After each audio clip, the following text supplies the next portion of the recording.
Лидерот на СДСМ Зоран Заев подпиша гаранции кај председателот Иванов и му беше доделен мандатот за формирање на влада. Кој е вашиот коментар?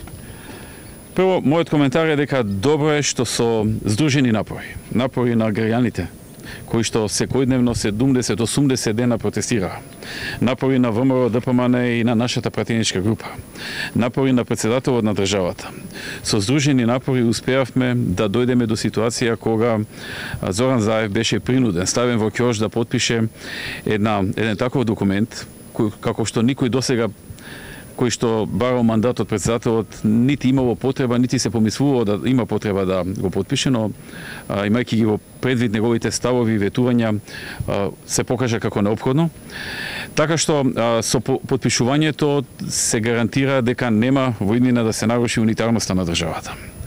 И тоа е одлично. Тоа е многу добро затоа што тоа и беше главната цел да се спречи разградување на унитарноста на Република Македонија, нешто што гледавме од изјавите и на самиот Заев и во Сараево и во други негови изјави, како и од изјавите на ДУИ, представниците на ДУИ и на други партии од Албанскиот блок, дека беше тргнато во тој правец.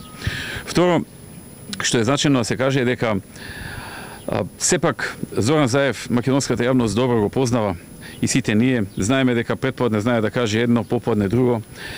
На едно место да вети едно, на друго да вети друго, така што треба да останеме будни, треба да останеме со отворени очи и доколку измрда, доколку тргне кон друг пат, различен од оние за кои што вчера даде гаранции и ветувања, ВМРО ДПМН ќе реагира во жестоко во склад на демократските можности и ќе се спротивстави. Ја верувам дека тоа и сите други ќе го направат.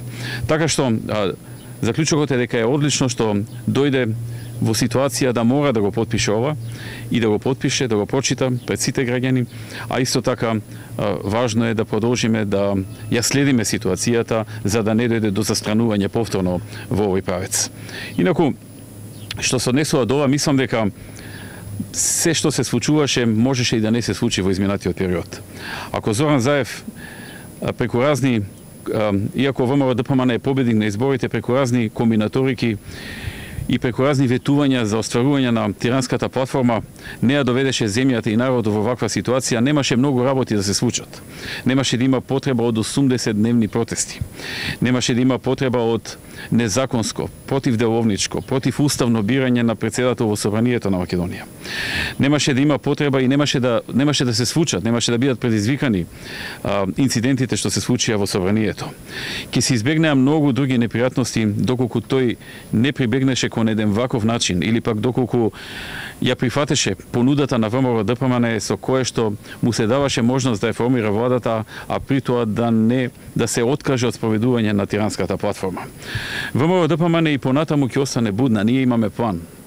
Ние знаеме што правиме, имаме подготвени чекори и во правец на зачувување на унитарноста и следење на овој проект и генерално понатаму, така што ќе продолжиме со енергични чекори, ќе продолжиме со динамика на нашите планови кои што чекор по чекор се разбира натаму ќе ги објавуваме.